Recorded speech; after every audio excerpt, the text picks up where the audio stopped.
Merdeka Barat Madani Jakarta 105.2 FM. Ya, kita masih bersama di Resensi untuk hari Minggu ini 27 Februari 2011. Dan seperti tadi saya sudah informasikan ya, Mitra Pro 2, kita akan segera buka buku kita yang pertama untuk hari ini. Kita akan segera buka novel dari Mas Yozar F. Amrullah berjudul Bujang Lapuk Mencari Cinta. Tapi sebelumnya ini ada Pak Husin di Jalan Cigeraya, Pondok Aren. Assalamualaikum, waalaikumsalam. Bicara mengenai bacaan yang lebih disukai, kalau saya sih lebih suka baca kamus, terutama bahasa Arab karena langsung terasa efeknya. Efek apa ini ya, Pak Husin? Terima kasih Pak Husin.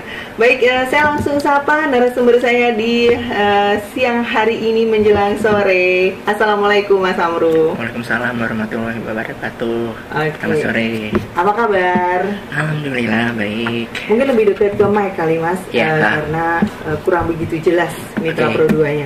Ya, ini novel dari Mas Amru ya, Bujang Lapuk Mencari Cinta.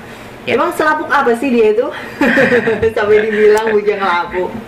Jadi sebenarnya itu kalau bisa dibilang tuh bukan novel ya, tapi kumpulan cerita komedi. Kumpulan cerita komedi gitu cerita ya. Komedi. Sebenarnya buku ini terdiri dari sekitar 21 cerita. 20 yang non fiksi, itu yang cerita tentang pengalaman saya pribadi. Kemudian yang Bujang Lapuk itu yang non fiksinya, yang fiksinya maaf. Yang fiksinya. Jadi yang tentang mengenai bujang lapuknya itu sebenarnya yang fiksi itu gitu. Jadi justru cerita-cerita yang bukan ini ya, bukan dialami sendiri oleh Mas Amru. Yang itu bukan. Cuman ada. Tapi tentunya ada inspirasi dong ya. Ini biasanya dapat inspirasinya dari mana nih? Inspirasi ya dari mana-mana ya dari pengalaman orang-orang, cerita gitu, orang gitu, tahu-tahu udah kepikiran aja kayaknya ini asik nih dibikin cerita. Nah ini memang ada berapa cerita tadi Mas? 21 cerita. Dan semuanya memang dibikin agak sedikit ini ya, komedi gitu, lucu-lucuan. Tapi selalu ada maknanya di setiap cerita itu. Jadi di setiap cerita ini juga tentunya ada tokoh-tokoh utamanya sendiri. Lalu kenapa yang dipilih sebagai judul adalah Bujang Lapuk Mencari Cinta? Memang itu sebelumnya kan saya kan berkonsultasi dengan penerbit ya. Awalnya itu judul dari buku ini, temanya itu sebenarnya tentang pengangguran yang cari kerja. Sebenarnya tema besarnya itu awalnya tentang romantika pengangguran. Nah, di situ tentang upaya saya, dulu pengalaman saya selama 3 tahun menganggur itu. Kemudian pokoknya ada cerita-cerita di situ, ada cerita-cerita usaha, bagaimana perjuangan. Nah, selama menganggur itu juga ada mungkin cerita-cerita cinta juga. Nah terus selama menganggur itu ada saya bikin cerpen. Nah cerpen itu yang jadi judul buku itu. Nah, itu kan atas hasil konsultasi dengan penerbit, dengan Mas Gara namanya yang menangani penerbitan ini. Menurut Mas Gara tema cinta mungkin bakal lebih menarik gitu. Karena masih disukai oleh masyarakat ya sampai sekarang. Oke. Nah, saya pikir ini dari setiap cerita-cerita ini selalu ada kaitannya. Ternyata tidak ya? Tema besarnya itu perjuangan untuk mencari kerja gitu. Usaha lah. Semangat untuk berupaya berusaha baik di bidang pekerjaan maupun untuk cinta juga. Untuk cinta juga gitu. Karena bagaimanapun juga sebagai manusia kita butuh cinta juga ya. Nah, ini tadi kebetulan sebelum Mas Amru datang ke sini itu sudah ada yang mengirimkan SMS. Sebentar saya coba buka dulu ya. Ini tadi ada yang mengomentari, ada Pak Ojo di Bojonggede ya. Ini mana ya? Sebentar. Tadi dia sudah berkomentar bahwa udah baca nih? Belum baca sih, cuman dia kenapa judul bukunya Bujang Lapuk Mencari Cinta? Kenapa enggak Bujang Lapuk Mencari Istri? Karena kalau cinta itu agak sulit mencarinya. Sementara kalau istri itu lebih mudah dicarinya. Nah, definisi cinta sendiri nih, kalau menurut Mas Amru apa nih? Waduh, kayaknya agak repot juga ya menjawab itu ya. Saya juga bukan seorang psikolog gitu. Kalau cinta, apa yang dirasakannya? Cinta itu menurut saya dari versi saya ya berarti. Cinta itu berarti saat kita menyukai seseorang dan kita mampu untuk mengorbankan apa yang kita kadang kalau suka sama seorang itu kan kadang suka bertingkah aneh, lucu dan lain sebagainya gitu, dan kita bisa berkorban ke sama orang itu meskipun orang itu belum tentu suka sama kita. Menurut saya itu cinta yang sebenarnya seperti itu gitu. Jadi kita lebih banyak memberi daripada menerima gitu ya. Oke. Ya, itu menurut Mas Amru seperti itu, Pak Ujo ya. Semoga cukup memuaskan. Ini ada Pak Wari di Kebayoran Baru nih. Dia menanyakan tentang judul Kenapa Bujang Lapuk Mencari Cinta. Apakah ini mengkritisi novel Yudhistira Anugraha yang pernah menggebrak jagat penulisan, terutama novel Arjuna Mencari Cinta, atau barangkali parodi dari novel tersebut?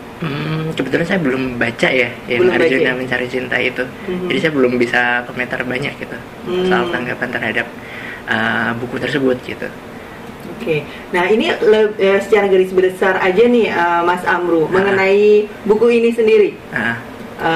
Bujang Lapuk Mencari Cinta ini seperti apa? Secara garis besar, kan tadi saya sudah bilang ya kalau itu terdiri dari satu cerita fiksi dan 20 cerita yang non fiksi.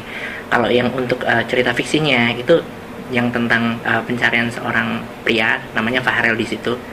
Dia menyukai seorang gadis yang mungkin usianya terlalu belia gitu.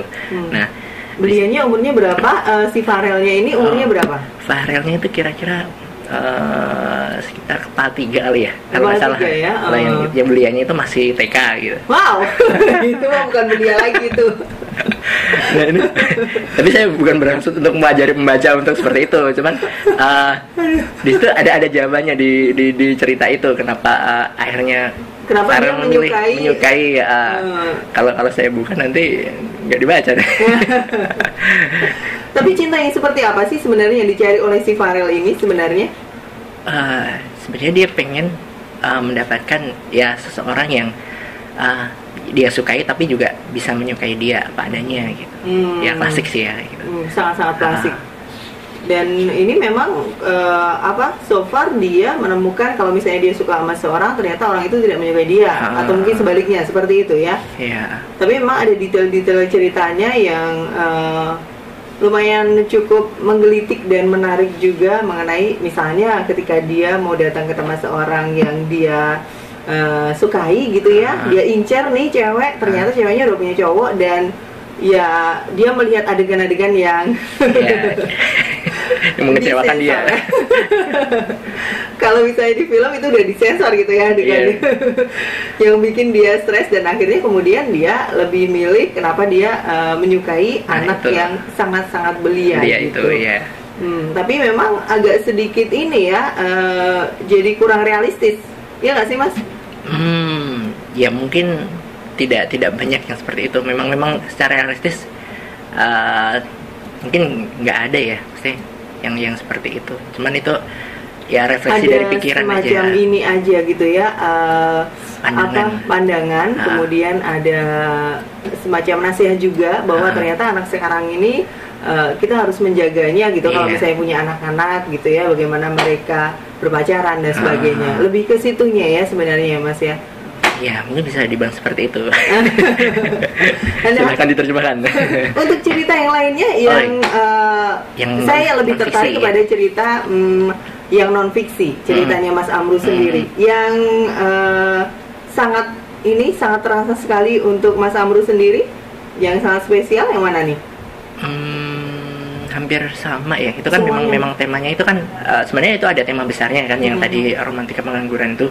Jadi memang di Indonesia saat ini kan jumlah pengangguran kan banyak sekali ya, termasuk saya saat itu. Jadi sekitar 30 tahun saya lulus kuliah dan langsung jadi pengacara ya. Jadi pengacara, saya nyoba ngelamar ke sini ke situ. Nah di sela-sela waktu nyari kerja itu ada pengalaman yang unik, yang seru, yang ngeselin. Nah itu yang saya tuangkan di situ. Jadi saya pengen sih agar membaca yang masih nganggur atau mungkin yang masih kuliah sekolah itu lebih ini ya, dalam hidupnya itu kalau bisa direncanakan gitu loh. Jadi biar nanti tahu masa depannya itu pengen jadi apa, jangan kayak saya gitu, jangan asal gitu. Jangan asal lulus tapi begitu lulus ntar bingung gitu ya, mau ngapain lagi gitu. Kalau bisa memang sebaiknya dari sejak kuliah dia punya apa sambilan gitu ya. Kalau bisa seperti itu, atau mungkin sebelum ngambil jurusan kuliah pun dia udah punya prediksi nih, saya pengen jadi apa. Karena mungkin yang udah jelas kan kayak mau jadi dokter atau mau jadi guru atau jadi polisi, itu mungkin kan sudah jelas ya. Tapi kalau misalkan kita ngambil jurusan yang kayak teknik, kayak saya sendiri sastra Inggris, mau jadi apa, ini kan sebenarnya belum tahu dulu gitu. Jadi begitu masuk dulu ya udah masuk aja gitu ya. Masuk aja gitu. Mungkin kayaknya keren aja gitu ya. Ya kayaknya ya udah masuk dulu lah kuliah gitu. Tapi saya nggak tahu apakah ini yang seperti saya ini banyak atau enggak gitu. Tapi begitu merasakan kuliah di situ dan keluar dari sastra Inggris itu, apa yang dirasakan Mas Amru? Apakah memang itu yang dicari selama ini, yang memang tepat untuk Mas Amru, atau sebenarnya Mas Amru merasa kayaknya salah nih masuk sastra Inggris? Kalau untuk jurusan sih, karena waktu itu dulu saya ngambil karena saya menyukai ininya ya, pelajarannya ya. Jadi saya karena suka sastra Inggris, suka bahasa Inggris, terus kebetulan nilai saya cukup baik waktu SMA. Nah ya udah saya jalani aja dulu gitu, pokoknya belum tahu mau ngapain gitu. Dan begitu masuk ke dalamnya ya belum tahu juga ya kuliah aja gitu. Tapi bisa lulus juga ya, yang nah itu juga bisa lulus juga, dosennya baik ya. Tapi ada yang ini nggak, mengendap nggak, misalnya dari kemudian lulus ternyata ada yang bermanfaat juga dari pelajaran waktu di sastra Inggris itu, yang kemudian diterapkan dalam dunia kerja Mas Amru? Ya ada sih, seperti kalau waktu kuliah itu kan ada kayak pelajaran writing, nulis ya, jurnalisme. Mungkin secara waktu kuliah itu belum terlalu mendalam, tapi pekerjaan saya yang sekarang itu kan memang ada kaitannya dengan nulis juga, bikin berita gitu. Dan berkaitan dengan media, saya kan di humas ya. Nah itu meskipun tidak terlalu dalam dulu, tapi paling nggak ada bekal lah, cukup lah, lumayan gitu. Bagaimanapun juga selalu ada hal yang bermanfaat lah ya, yang bisa kita ambil ya. Oke, nah ini bukunya dari Mas Amru, Yozar F. Amrullah, Bujang Lapuk Mencari Cinta. Dan ini memang cerita-ceritanya lucu-lucu semua, Mitra Pro 2. Ada cerita-cerita yang memang cerita fiksi, ada juga yang non-fiksi, kebanyakan sih non-fiksi. Jadi merupakan pengalaman pribadi dari Mas Amru. Yang pasti buku Bujang Lapuk Mencari Cinta ini diterbitkan oleh Cipta Media. Oke, thank you Mas Amru. Oke, makasih Mbak Asti. Ketemu lagi di lain kesempatan insya Allah ya. Iya, insya Allah. Oke, Assalamualaikum. Waalaikumsalam.